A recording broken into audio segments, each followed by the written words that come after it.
В минувшие выходные криминалисты России отметили юбилейную дату – 65 лет со дня образования службы. В преддверии праздника сотрудники Следственного комитета Чувашии встретились с кадетами лицея государственной службы и управления в Канаше.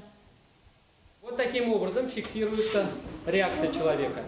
Лицеисты охотно принимают участие в эксперименте на полиграфе. Детектор лжи вызывает большой интерес у ребят. В некоторых случаях этот прибор – единственная возможность узнать правду. Особенно при расследовании запутанных дел, говорят специалисты.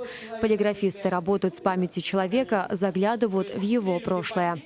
Если человек находился на месте совершения преступления, совершал преступление, совершал те или иные действия, он это видел, он это чувствовал, он это осязал. И вот в этот момент полиграф как раз и устанавливает, то есть изобличает все эти моменты. Меня всегда удивляет полиграф. Этот компьютер, который считывает человеческие колебания внутри тела, позволяет следователям сделать выводы о том, лжет ли человек, либо говорит правду. Мне кажется, это очень удивительно. Специалисты Следственного комитета Чувашии взяли шефство над лицеистами 5 лет назад. Каждый год они приезжают в гости к ребятам и знакомят с профессией криминалиста, а также предупреждают об опасностях, которые их могут ожидать в социальных сетях. Встречи со старшими коллегами всегда проходят интересно.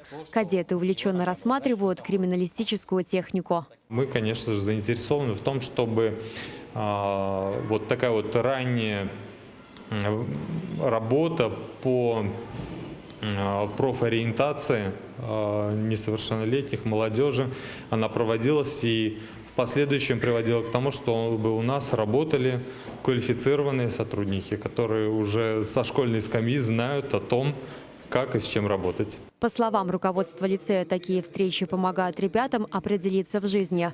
Более 30% выпускников выбирают профессию юриста и военного. Вероника Павлова, Алена Артемкина, Семен Антонов, Вести Чувашия.